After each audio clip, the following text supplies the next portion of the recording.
1,740 plus tons. I think we ought to now have the rebuttals, and I'll let Mr. Paul.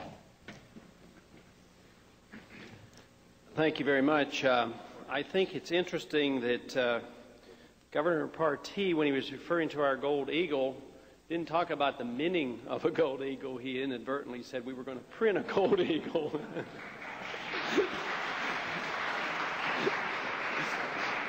You know, we had a subcommittee report sent out. The Constitution, the right of the Congress to coin money and regulate the value thereof, and I thought, boy, we have come full circle. You know, they even put it in and put it in quotes. And when I pointed that out, they did take that out. Even though they believe you can print money, they literally wrote print money instead of coin money. We've never had the authority to emit bills of credit. We really, I think the Constitution should be changed even to accommodate the system that we have. Yes, it is true that I have a bit of a religious fervor for this because I do feel intense about it. But I don't think that should necessarily be a negative. I think that a philosophic and a sincere commitment to something I believe in sincerely, it doesn't hurt to express myself. Matter of fact, I think it's interesting to note that you don't find many who have that same type of commitment for a paper standard. It is much different.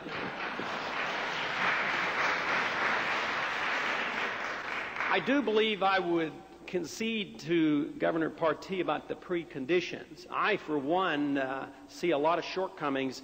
And if I could wave that wand tomorrow and have my gold standard, I may end up being discredited because I see gold and the issue of money as more part of an entire system of government philosophy. And that is, if we had the philosophy of government intervention overseas and militarism, and if we have a government that is going to run a welfare state, and we had the gold standard that we would like tomorrow, I don't believe the gold standard is strong enough to present and make the people live within their means and limit the power of government. So I see the gold standard as one that restrains and keeps the government from drifting and going off a system which is limited, but I don't see it as the panacea. So I would say the conditions are very bad. I don't think they're as good as they were after the Civil War. There was a lot more trust in the system and trust in the money after the Civil War, and from 1876 to 1879 they were able to resume convertibility. I believe our conditions are much worse, and therefore I do believe that if it's done carelessly, we could get into a lot of problems. And I think there's a great danger of accepting a pseudo-gold standard, which is essentially what we've had most of the time throughout history. And if we accept that and go to a standard that you could suspend rather easily, if it's a fractional reserve, if it's not a gold coin standard, I do believe that that type of a gold standard would not serve us well. I would also say that it is true that when you do, even if you have a very good gold standard, yes, there is always a threat, just like there's always a threat that our civil liberties will be abused, that our right of free speech would be abused. In times of war, our civil liberties are taken from us. So I don't think that's any justification, but I would say that, you know, because our civil liberties are taken away from us, because we lose the right of free speech, it doesn't mean there's something wrong with the right of free speech. There's something wrong with the politicians who take away the right, or something wrong with the people who take the gold standard from us. So I would not see this as a reason not to have a gold standard, because there is a threat, and I concede there certainly would be a threat, as there have been over the centuries, that when politicians want more power to finance war or a welfare system, they indeed destroy the money. So I would say that it is that notion of government that is a greater threat to us than the gold standard itself. First point that Governor Partee made was that of the need to expand the money supply, the economic need for an increase in money in order to accommodate economic growth and population growth. I don't accept that. I think there's a fallacy in that. I don't think it's necessary at all, because again, I go back to a more primitive society when it's very easy to see what you need is production, you need work, and you need effort. That you don't produce anything with the creation of money and credit. That is only a vehicle, and the unit of account is something that we measure our productive efforts by, but it doesn't produce it. It does in an inflationary climate at the early stages of an inflation.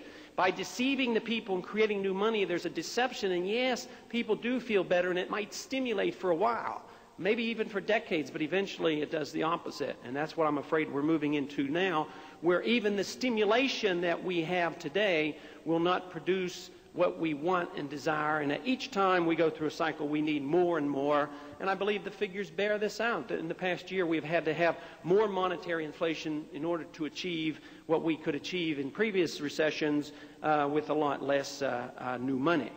So to me it's entirely unimportant about how much gold there is, totally unimportant about how much new gold there is, and I don't see it as a problem if you're having economic growth and you have a gold dollar.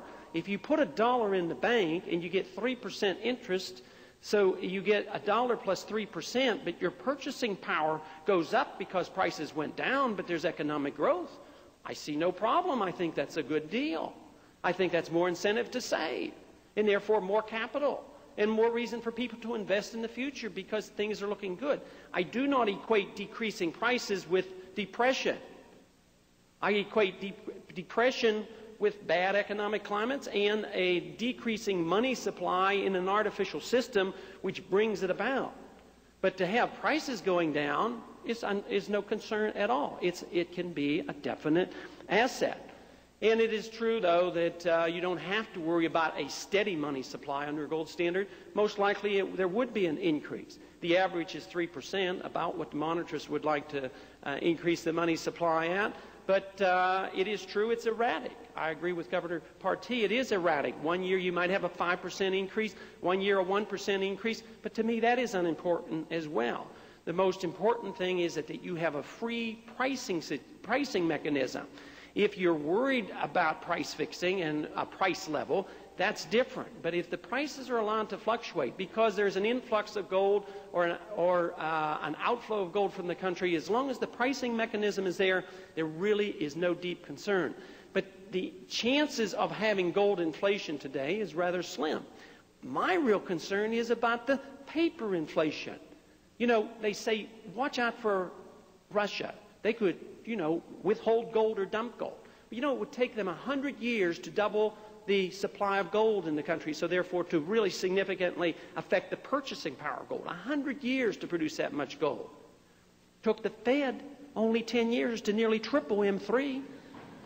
So I would say that's what you have to worry about.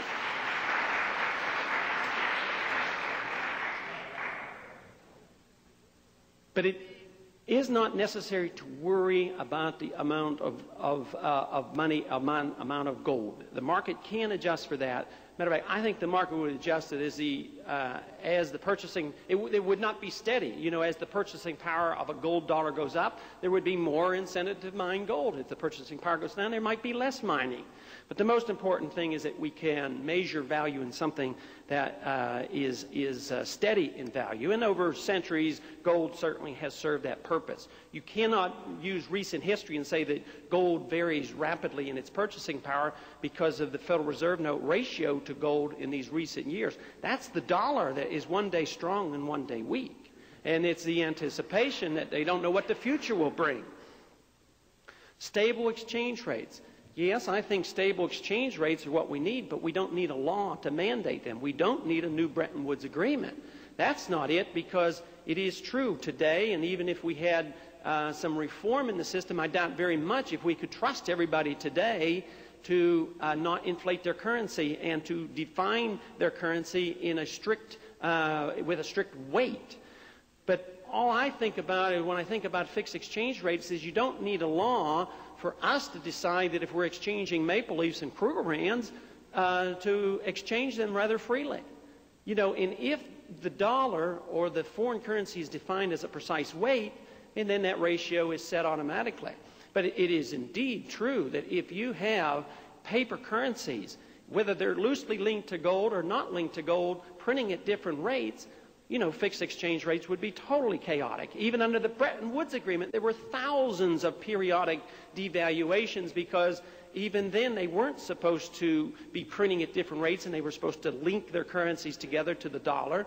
But there was always abuse because governments had this insatiable desire to create credit.